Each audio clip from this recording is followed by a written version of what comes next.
The phone call that changed everything came on an ordinary Tuesday evening while I was stirring pasta sauce in my small but cozy Denver apartment. My younger sister Madison's voice floated through the speaker, casual as ever, completely unaware that she was about to shatter something inside me that had been cracking for years.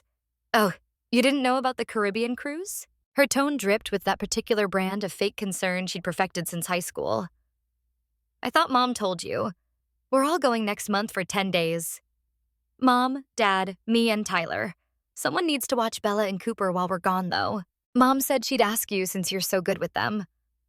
The wooden spoon in my hand stilled in the pot, tomato sauce bubbling forgotten as her words sank in. My name is Emma, and at 28 years old, I had just discovered that my entire family had planned an elaborate vacation without even considering including me. What made it worse wasn't just the exclusion, it was hearing about it so casually, as if my absence from family plans was so normal, so expected that Madison hadn't even considered it might hurt. "No, Madison," I managed to say, my voice surprisingly steady despite the tightness in my throat. "Mom hasn't mentioned anything about a cruise, or about watching the dogs." "Well, you know how she is," Madison laughed, that tinkling sound that used to make me smile when we were kids building blanket forts together. Now it just sounded hollow. She probably forgot to ask. "But you're not busy anyway, right? You can watch Bella and Cooper for 10 days? Mom's counting on you since you're the only one not going. Tyler already requested the time off work and everything. The only one not going." The words echoed in my mind as I mechanically stirred the sauce, watching it bubble and pop like the emotions threatening to surface. Because they hadn't invited me. Not forgotten, not overlooked, but actively planned a family vacation that didn't include me. I thought about all those Sunday dinners at my parents' sprawling suburban home in Cherry Creek, where conversations would mysteriously shift when I entered the room. The way Mom had been casually asking about my work schedule lately, mentioning how flexible my freelance writing must be. Even Dad's sudden interest in whether I was dating anyone seriously, probably hoping I'd have plans that wouldn't interfere with their pet-sitting needs. The patterns were all there, clear as day now that I was looking. How many times had they done this? How many plans had been made around me rather than with me? That evening, Mom finally called. Her voice was bright and cheerful, the way it always was when she needed something. "Sweetheart, I've been meaning to talk to you. We need a little favor." "Let me guess," I said, unable to keep the bitterness from creeping into my voice. "You need me to watch Bella and Cooper while you're all on a Caribbean cruise." The pause told me everything I needed to know. "Oh, Madison told you." "Yes, it would be such a help. You know how Bella gets separation anxiety at the kennel and Cooper needs his arthritis medication twice a day? We'll only be gone 10 days.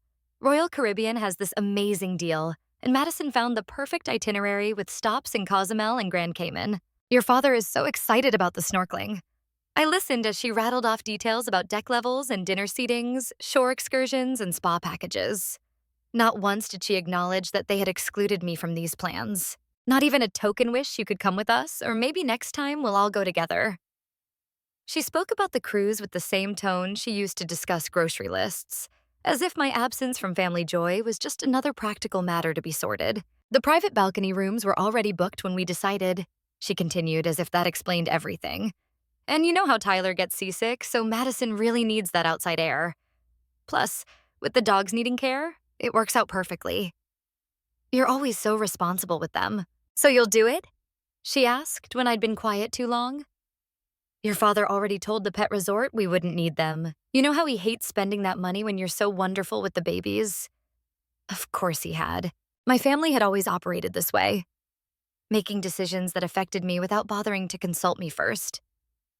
To them, I was reliable Emma, the responsible oldest daughter who never made waves, never said no, never complicated their plans with inconvenient needs or desires of my own. "I'll think about it," I said quietly, already opening my laptop to check my savings account balance. The cursor blinked at me, waiting. Just like my life had been waiting for me to finally choose myself. "You'll think about it?" Mom's voice sharpened. "Emma, we're leaving in 3 weeks. I need to know you'll be there for the dogs." "I said I'll think about it," I repeated, then did something I'd never done before. I hung up on my mother. The pattern of being overlooked had started so long ago I couldn't pinpoint exactly when it began. Maybe it was when Madison was born when I was 6, all golden curls and dimples. instantly becoming the sun our family orbited around. Or perhaps it started even earlier, in those toddler years I couldn't quite remember, where being quiet and good meant praise and being difficult meant disappointment. I remembered my high school graduation clearly, though. I'd been valedictorian, had given the speech to a gymnasium full of people while wearing the special golden cords that marked my academic achievements. My parents had attended, of course, sitting in the designated family section. But the celebration dinner afterward had been cut short because Madison had a dance recital the same evening. Just a small one, Mom had said, but we can't miss it. You understand, don't you, Emma? You're so mature. So we'd grabbed fast food between events, eating in the car while my graduation cap sat forgotten in the back seat. The tassel still turned to mark my achievement. I watched Madison perform a 3-minute routine to a pop song, my valedictorian medal heavy in my pocket, and learned that some accomplishments were worth celebrating and others were just expected. College had been more of the same. When Madison was accepted to USC with a partial scholarship for their dance program, my parents threw a party that people still talked about. Custom banners, catered food, a cake shaped like the USC mascot. They'd invited everyone, relatives flying in from other states to celebrate their baby girl's bright future. When I'd gotten into Northwestern with a full academic scholarship the year before, we'd had dinner at Olive Garden. It's different, Mom had explained when I'd foolishly pointed out the discrepancy. Madison's an artist. She needs more emotional support. You're so strong, Emma. You don't need all that fuss. I'd believed her then. Internalized the idea that needing recognition somehow made me weak. That wanting celebration meant I was less than the capable, independent woman they'd raised me to be. So I'd gone to Northwestern, worked 3 jobs to cover what my scholarship didn't, graduated summa cum laude with a double major in journalism and psychology, and built a successful freelance writing career, all of which had earned me the dubious privilege of being the family's perpetual backup plan. Now, sitting in my apartment with cold pasta sauce congealing on the stove, I opened a new browser tab. My savings account showed a healthy balance, the result of years of careful budgeting and living below my means while Madison blew through Dad's monthly checks in Los Angeles, finding herself through expensive acting classes and yoga retreats. A memory surfaced unbidden. Last Thanksgiving, I had mentioned wanting to visit Portugal, showing them photos of colorful buildings in Lisbon, talking about the travel article I'd been commissioned to write if I could just get there to do the research. Madison had rolled her eyes and said, "Must be nice to have such a flexible job," and the conversation had shifted to her latest audition. I'd never mentioned Portugal again. But now, staring at travel websites, something shifted inside me. A flight search revealed availability to Lisbon with dates perfectly overlapping my family's cruise. The prices were reasonable, especially compared to what they must have spent on their Caribbean vacation. My cursor hovered over the booking button. My phone buzzed with texts from Madison. "Mom said you're being weird about the dogs." "Come on, Em, don't be difficult. It's not like you have anywhere else to be. You never go anywhere fun anyway. Besides, what would you even do with 10 days off? You'd probably just work the whole time like you always do." Another text followed immediately. "Tyler says you're probably just jealous. Are you seriously going to ruin everyone's vacation because you're in your feelings? The dogs need you. We're counting on you. Stop being selfish." Selfish. The word that had controlled me for 28 years. Anytime I tried to prioritize myself, to want something that didn't align with family needs, that word appeared like a weapon designed to put me back in my place. Selfish for wanting to study abroad when Madison needed help with her college essays. Selfish for considering a job offer in New York when Mom liked having me close by. Selfish for dating someone they didn't approve of, for wanting my own Christmas traditions, for suggesting we try a different restaurant for once.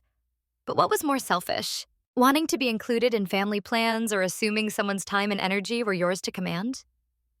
Expecting basic consideration or expecting someone to always be available for your convenience? Dad called next, his voice gruff with manufactured authority. "Princess, your mother's upset. You know how Cooper's arthritis acts up? He barely moved the last time we boarded them. Did it ever occur to any of you to invite me on the cruise?" I asked, surprised by how calm I sounded. "Well," he stumbled, clearly not expecting the direct question. "Madison mentioned you probably couldn't get time off work. And you know how your mother is about planning these things. Plus, Tyler already put down the deposit for their room. It would have been complicated to add another person at this point." "Right," I said flatly. "Complicated.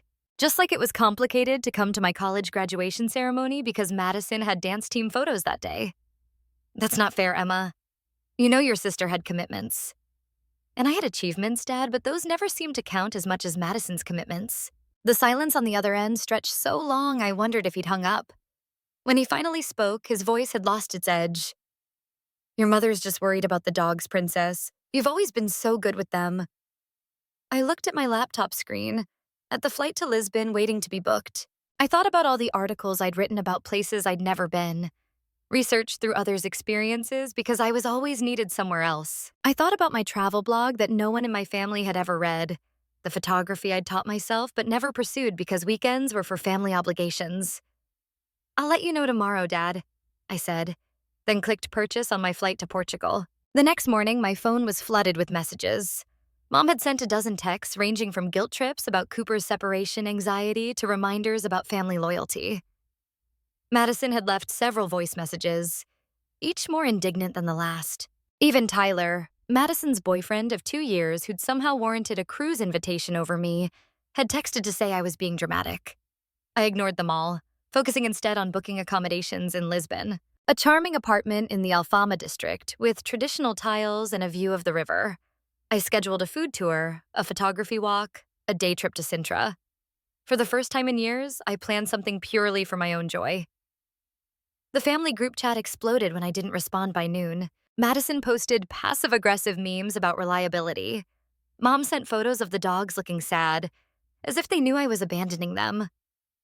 Dad tried calling 3 times during my lunch break. Finally, I typed out a simple message to the group. I've made other plans for those dates. You'll need to find another solution for Bella and Cooper. Then I muted the conversation. The next few days passed in a blur of escalating family drama.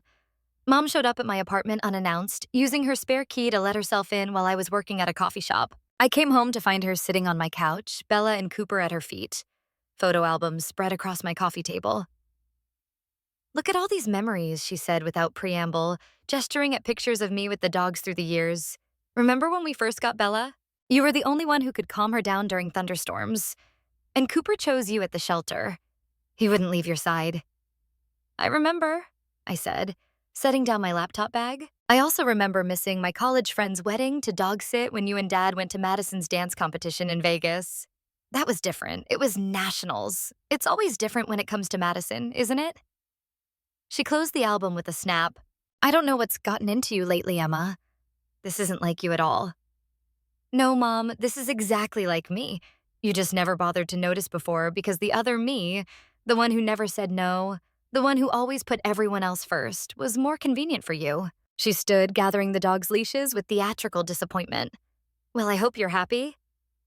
We might have to cancel our cruise if we can't find someone to watch them. The pet resort has a wait list. I walked to my desk and pulled out a printed email. Actually, I found you a solution. Mrs. Chen from 2 floors down is retired and loves dogs. She's available for those exact dates and charges less than the pet resort. I've already spoken with her and she's willing to meet with you this week to go over the dog's routines. Mom stared at the paper like it was written in a foreign language. But why didn't you tell us sooner? Because for once, I wanted you to feel what it's like not to have me as your automatic backup plan. To understand that my time has value, that my plans matter, that I'm a whole person with my own life, not just a supporting character in yours.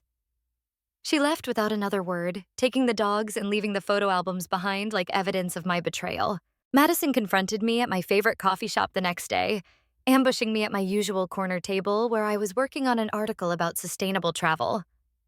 You know what your problem is? She announced, sliding into the opposite chair without invitation. You've always been jealous of me. This whole thing is just you being petty because you can't stand that I have a more exciting life than you. I closed my laptop slowly, giving her my full attention for perhaps the first time in years. Really looking at my baby sister, with her perfectly highlighted hair and designer workout clothes that cost more than my monthly grocery budget. She was beautiful, talented, and completely oblivious to the privilege she'd been swimming in her whole life. Madison, I said carefully, do you know what I do for a living? She waved a manicured hand dismissively. You write stuff, blog posts or whatever. I write for National Geographic, Maddie. I've been published in Condé Nast Traveler, The Atlantic, and Travel Plus Leisure. I have a travel blog with 30,000 subscribers. I've won awards for my photography that you've never asked to see. I speak 3 languages because I taught myself while you were taking daddy-funded gap years. So, no, I'm not jealous of your life. I'm just tired of mine being invisible.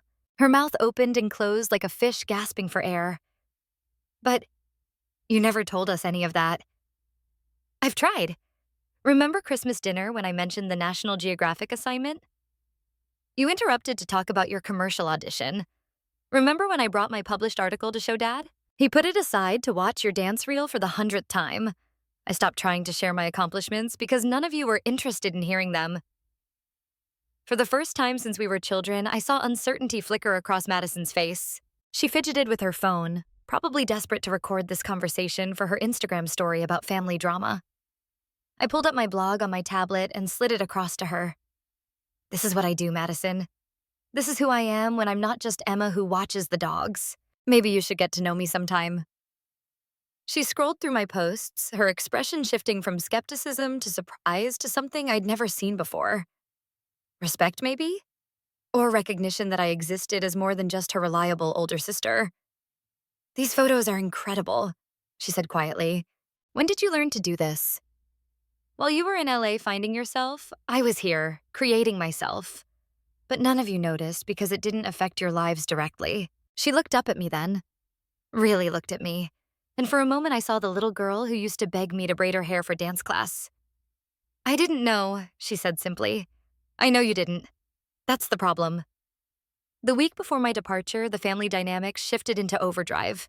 Dad tried the business approach, offering to reimburse my Portugal costs if I'd postpone the trip. When that didn't work, he switched to authority figure mode, reminding me about family obligations and the importance of keeping one's word, conveniently forgetting that I'd never given my word about dog sitting. Mom cycled through every emotion in her arsenal. She tried guilt, sending daily photos of the dogs looking pitiful. She attempted bribery, offering to buy me a new camera if I stayed. She even resorted to the silent treatment, which honestly felt like a vacation in itself. But it was Tyler, Madison's boyfriend, who revealed just how deep the family's assumptions ran. He texted me a long message about how disappointed he was in my behavior, how Madison was stressed about the situation, and how he thought I was more mature than this. I'd met Tyler exactly 4 times. Yet here he was, feeling entitled to lecture me about family responsibility while occupying the spot on the cruise that could have been mine. I screenshotted his message and sent it to Madison with a simple question. Did you ask him to text me? Or does your boyfriend just naturally feel this comfortable criticizing someone he barely knows? Her response came quickly. He's just trying to help. He's family now, Emma. Unlike some people, he shows up when we need him. He's been dating you for 2 years, Maddie. I've been your sister for 22. But sure, tell me more about showing up. That shut down that particular avenue of attack. 3 days before my flight, something unexpected happened. Grandma Helen called. At 82, she was the family matriarch who usually stayed out of what she called the nonsense, but her voice was warm and knowing when I answered. Heard you're causing quite the stir, kiddo, she said without preamble. Good for you, Grandma. I couldn't hide my surprise. Mom had surely poisoned that well already. Oh, your mother called me all right. Wanted me to talk sense into you, but here's the thing, Emma. I've watched you disappear into the background for years, and I've held my tongue because it wasn't my place. But if you don't stand up for yourself now, when will you? The tears I'd been holding back for days finally spilled over. They didn't even invite me, Grandma. They planned a whole vacation and just assumed I'd take care of their responsibilities. I know, sweetheart. Just like they assumed you'd skip your senior prom to babysit when Madison was sick. Just like they assumed you'd come home every weekend from college to help with her homework. Just like they assume a lot of things about you that they'd never assume about her. You noticed? My voice came out small, like a child's. Of course I noticed. But you seem to handle it all so well. Never complaining. Always so capable. I think sometimes when someone is strong, we forget they still need support. That's on us, not you. So you go to Portugal, you take those beautiful pictures you're always posting on that blog of yours. Oh yes, I follow it. I'm old, not dead.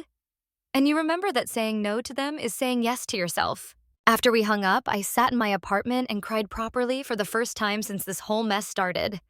Not tears of anger or frustration, but tears of relief that someone finally had seen me. The night before my departure, I attended what I knew would be my last family dinner for a while. The atmosphere was tense, with Mom serving food in pointed silence and Dad clearing his throat every few minutes like he wanted to say something but couldn't find the words. Madison pushed food around her plate, sneaking glances at me when she thought I wasn't looking. She'd been quieter since our coffee shop conversation, and I'd caught her looking at my blog several times on her social media stories. So, Dad finally said, Portugal. Portugal, I confirmed, helping myself to more salad. I looked up flights, he continued. They're not that expensive. Maybe we could have figured something out. As a family. The words hung in the air like a challenge. I set down my fork carefully, choosing my response. Yes, Dad. We could have.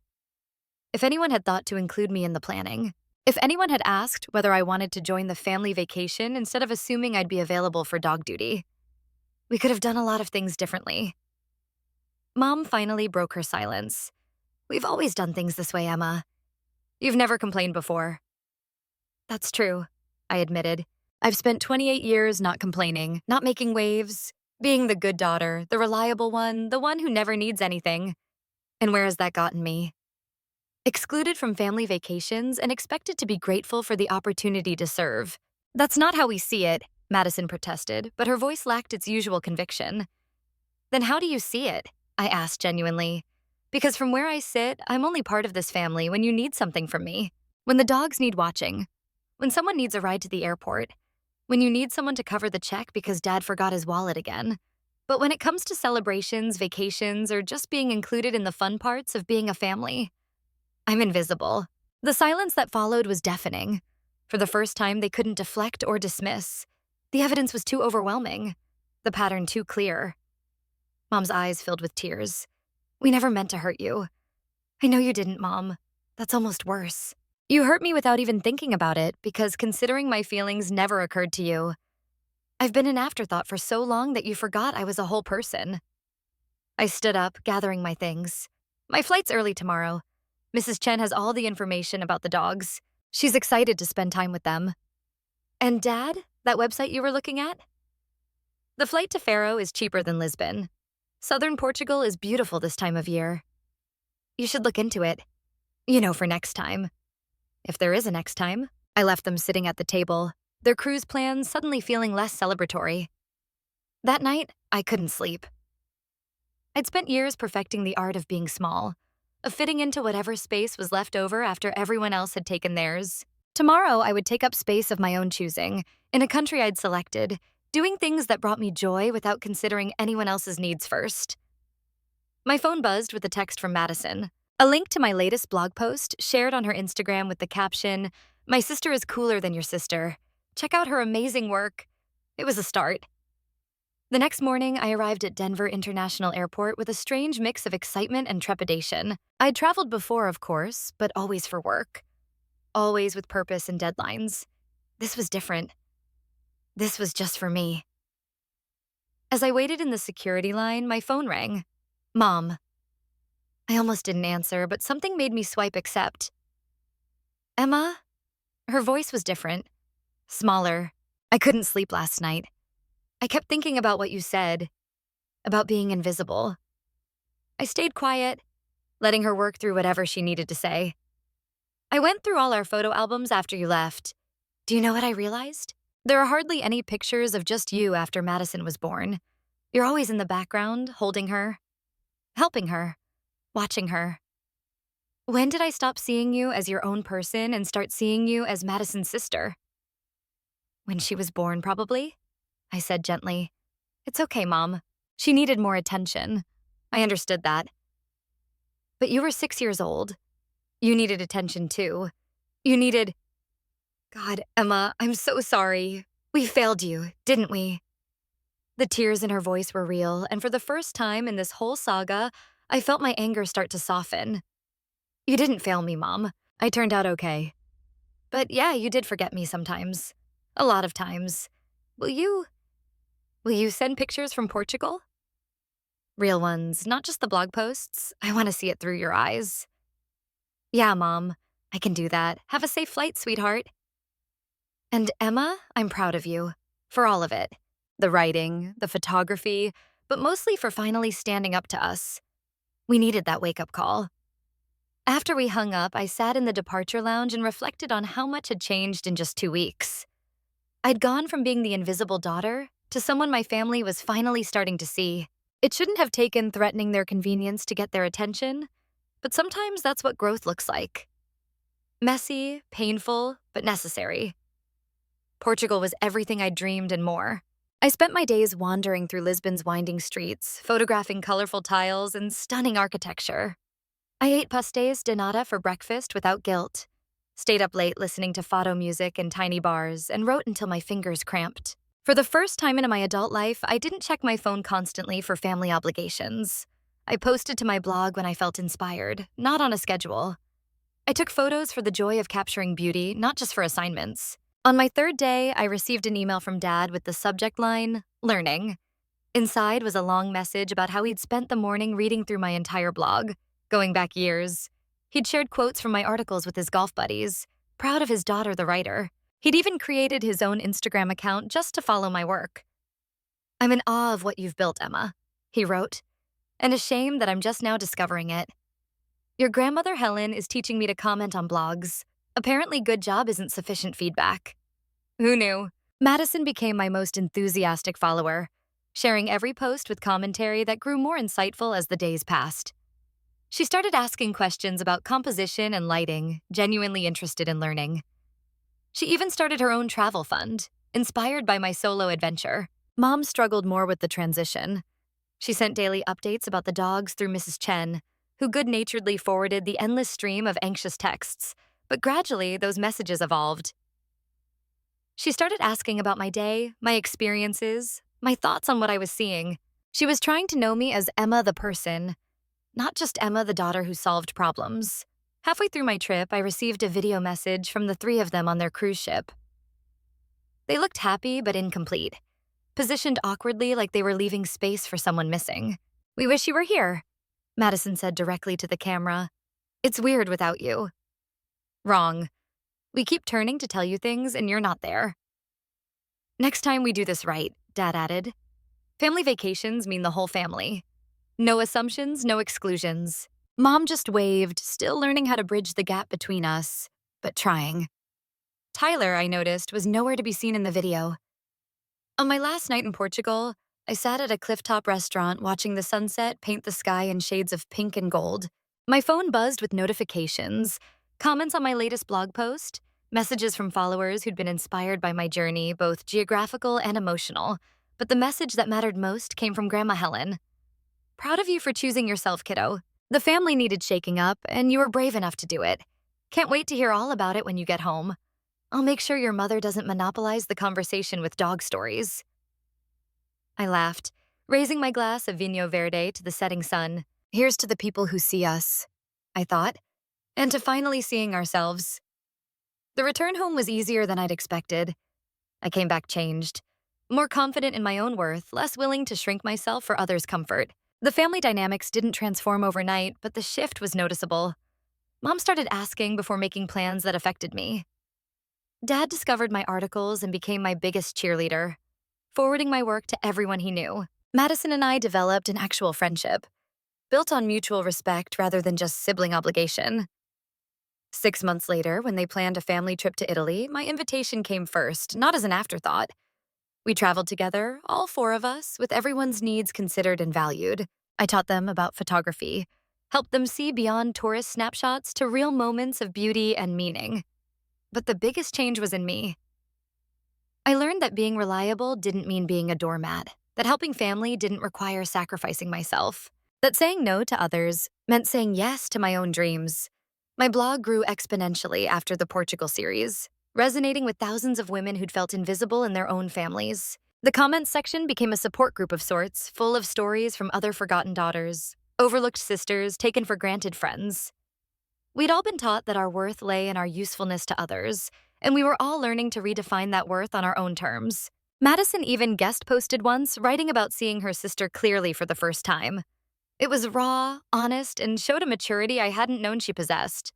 The response was overwhelming, with readers praising her honesty and growth. That Thanksgiving, as we sat around the table, the conversation was different. Everyone shared their accomplishments, their dreams, their plans. I talked about my upcoming assignment in Japan, and no one changed the subject. Madison discussed her new job without dominating the entire conversation. Mom and Dad asked questions, really listened to the answers. "We've come so far," Mom said during dessert, looking around the table with tears in her eyes. "I almost ruined this family by playing favorites, by taking Emma for granted. I'm grateful you gave us another chance. We all make mistakes, Mom. The important thing is we're learning from them." "Tyler's not here," Madison said suddenly, and we all turned to look at her. I realized after Portugal that he never really saw me either. He saw the idea of me, the Instagram version. Emma was right to call him out. I deserve someone who sees all of me, not just the convenient parts. Dad raised his wine glass. To seeing each other. Really seeing each other. To family, I added, but the kind we choose to be, not the kind we assume we are. As we clinked glasses, I thought about that phone call that had started it all. Madison's casual mention of a cruise I wasn't invited on had seemed like another blow in a lifetime of small dismissals. Instead, it had been a gift. The push I needed to stop accepting crumbs and demand a seat at the table. Now, a year later, my life looked completely different. My writing had taken off in ways I'd never imagined. I'd traveled to 12 countries, sometimes solo, sometimes with friends I'd made through my blog, and twice with my family on trips where everyone's input mattered. I'd learned to value my own time, to set boundaries without guilt, to exist as a whole person rather than just a supporting character in someone else's story. The dogs, Bella and Cooper, still loved me best. But now I chose when to watch them, negotiating like the professional service it was, rather than accepting it as an obligation. Mrs. Chen had become a family friend, often joining us for dinners where she regaled us with stories of her own travels in her youth. Madison and I talked regularly now. Real conversations about our lives, our fears, our dreams. She'd started her own blog about sustainable living in LA, asking for my advice on building an audience. We collaborated sometimes, her lifestyle content complementing my travel focus. Sisters in business as well as blood. Dad had become my most enthusiastic photographer's assistant, carrying equipment on our family trips and learning about golden hour lighting with the dedication he'd once reserved for golf. He'd even submitted one of his photos to a contest, beaming with pride when it received an honorable mention. Mom still struggled sometimes with the new dynamics. Old habits died hard, and occasionally she'd slip into treating me like the eternal helper rather than an independent adult. But she caught herself more often than not, apologizing and correcting course. She'd started seeing a therapist to work through her own family of origin issues, recognizing patterns she'd unconsciously repeated. The biggest lesson I learned through all of this wasn't about standing up to my family or claiming my independence. It was about the danger of staying silent, of assuming people can read our minds and know our hearts without us ever expressing our needs. I'd spent 28 years expecting my family to notice my unhappiness, to recognize their patterns, to change without my asking. But people can't fix what they don't know is broken. Speaking up had been terrifying. That first no had felt like jumping off a cliff without knowing if there was water below. But it had also been the beginning of everything. The start of being seen, of being valued, of being included not out of obligation but out of genuine desire for my presence. My blog post about the experience, titled "The Vacation I Wasn't Invited on Changed My Life," went viral in ways I never expected. It was shared hundreds of thousands of times, translated into multiple languages, and even optioned for a podcast series about family dynamics and self-advocacy. Through it all, my family supported me, even as it meant exposing our flaws to the world. "People need to hear this," Mom had said when I asked if she was okay with me sharing our story. "If our mistakes can help other families communicate better, then something good comes from it." The comments on that post still come in daily. Women sharing their own stories of being overlooked, of being taken for granted, of finally finding their voices. Men writing about feeling trapped in family roles they never chose. Parents realizing they'd been repeating patterns with their own children. It became more than just my story. It became a mirror for thousands of others to see their own lives reflected. Some criticized me for being petty, for not just watching the dogs and keeping the peace. "Family is everything," they'd write. "You should have been the bigger person." But I'd learned that being the bigger person often meant being the smaller presence, shrinking yourself to avoid conflict, accepting less than you deserve in the name of harmony. True family, I'd discovered, makes room for everyone. True love considers all members equally. True respect means seeing people as they are, not just as they're useful to you. A year and a half after that fateful cruise, we took our second family vacation to Greece. This time I helped plan it, choosing a photography tour through the islands that offered something for everyone. Madison discovered a love for street photography. Dad became obsessed with capturing the perfect sunset. Mom learned to slow down and observe rather than rush through experiences. On our last night in Santorini, as we sat at a cliffside restaurant watching the famous sunset, Madison raised her glass. To Emma, she said, looking directly at me, for teaching us that family isn't about taking each other for granted, but about taking each other along for the ride. To second chances, Mom added, her eyes misty. To seeing what was always there, Dad contributed, gesturing at the sunset but meaning more. To choosing each other, I finished, and we drank to that. To the mess and beauty of growth, to the pain and joy of change, to the family we were becoming, rather than the one we'd always been. As I looked around that table at faces now truly familiar because they'd learned to truly see me, I thought about how different this trip was from the one I'd taken alone to Portugal. Both had been necessary. The solo journey to claim my independence, and this shared one to celebrate our interdependence. We'd learned that family could evolve, that patterns could be broken, that love could grow deeper when it grew more honest. It hadn't been easy. There were still moments of tension, times when old habits crept in. Madison sometimes forgot that my time had value. Mom occasionally assumed I'd handle things without asking. Dad would start to dismiss my work before catching himself. But now we talked about it. Now we noticed. Now we corrected course together. The dogs were with Mrs. Chen again, but this time she was sending us daily photo updates that we all enjoyed. She'd become part of our extended family, this neighbor who'd stepped in when I'd stepped back, who'd shown us that help could come from unexpected places when you stop taking the expected ones for granted. My travel blog had evolved into something bigger than I'd ever imagined. What started as a creative outlet had become a platform for discussing family dynamics, personal growth, and the courage to claim your own life. I still wrote about beautiful places and hidden gems, but now I also wrote about the internal journeys that mattered just as much as the external ones. Publishers had approached me about turning the blog into a book. Speaking engagements had come in from conferences about family psychology and personal empowerment. What had begun with a moment of standing up for myself had transformed into a career of helping others do the same. The irony wasn't lost on me. By refusing to be the family's unpaid pet sitter, I'd become something much more valuable. A voice for the overlooked, a champion for the taken for granted. A reminder that everyone deserves to be seen and valued for who they are, not just what they can do for others. As our Greek vacation came to an end and we prepared to return to our separate lives, Madison pulled me aside at the airport. "You know," she said quietly, "I used to think you were boring. Always working, never partying, so serious all the time. But you weren't boring. You were invisible, and that's on us for not looking. Thank you for forcing us to see you." "Thank you for finally looking," I replied, hugging my little sister who wasn't so little anymore. The flight home was peaceful. Each of us lost in our own thoughts, but together in our space. I worked on my next blog post about the difference between being alone and being lonely, between solitude and invisibility.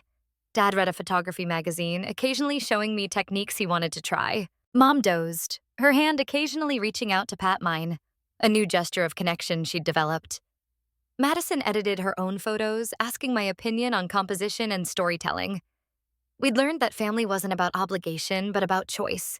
Every day, we chose to see each other, to value each other, to make space for each other. It was harder than the old way, requiring attention and intention rather than assumptions and autopilot. But it was also richer, deeper, more honest. When we landed back in Denver, we didn't scatter immediately to our separate lives. We lingered at baggage claim, reluctant to break the spell of connection we'd woven. We made plans for dinner the following week, not because anyone needed anything, but because we wanted to be together. As I drove home to my apartment, my phone buzzed with a text from an unknown number. It was someone who'd read my blog, thanking me for giving her the courage to skip her family's Thanksgiving, where she was always expected to cook, but never consulted on the menu. She was spending it in Paris instead, living a dream she'd deferred for 40 years. I smiled, thinking about ripples in water, how one stone thrown could create waves that reached shores you'd never see. My moment of rebellion had become other women's moments of revelation. My story of being unseen had helped others step into the light. Back in my apartment, I uploaded the photos from Greece, crafting a post about the beauty of second chances, the power of changed perspectives, the joy of being seen. The comments started flowing in immediately. A community of souls who understood that sometimes you had to risk losing your family to truly find them. That night, I got one last text from Mom. "Thank you for not giving up on us." It read, "Thank you for being brave enough to demand better. Thank you for teaching an old dog new tricks. Love you, sweetheart. Can't wait to see your Japan photos next month." I smiled, thinking about how far we'd come from that phone call about a cruise I wasn't invited on. Sometimes the best gifts come wrapped in disappointment. Sometimes being excluded is the push you need to include yourself in your own life. Sometimes saying no to others means saying yes to becoming who you were always meant to be. As I prepared for bed, I looked at my wall of photos, no longer hidden in digital files, but printed and framed and celebrated. Pictures from Portugal, from subsequent solo trips, from family adventures where I was fully present and accounted for. Evidence of a life lived, rather than just endured, of a voice found rather than forever silenced. The journey from invisible to seen hadn't been easy. It had required courage I didn't know I possessed, boundaries I'd never thought to set, conversations I'd spent a lifetime avoiding, but it had also brought gifts I couldn't have imagined. Real relationships instead of role-playing, genuine connection instead of obligatory interaction, a family that chose each other rather than just tolerating each other. My phone buzzed with one final notification. A new follower on my blog with a message. "Your story gave me the courage to book my own trip instead of babysitting for my sister's destination wedding I wasn't invited to. Thank you for showing me it's okay to choose myself." I smiled, turning off the lights. Tomorrow would bring new words to write, new places to explore, new ways to grow. But tonight, I was grateful for a journey that began with heartbreak and led to healing. For a family that learned to see each other. For a life that became my own. In the darkness, I whispered a thank you to that version of myself who'd been brave enough to hang up the phone and book a flight. She'd had no idea what she was setting in motion, but she'd known one thing for certain. She deserved to be more than the family pet sitter. She deserved to be seen, valued, included, and loved for who she was, not just what she could do for others.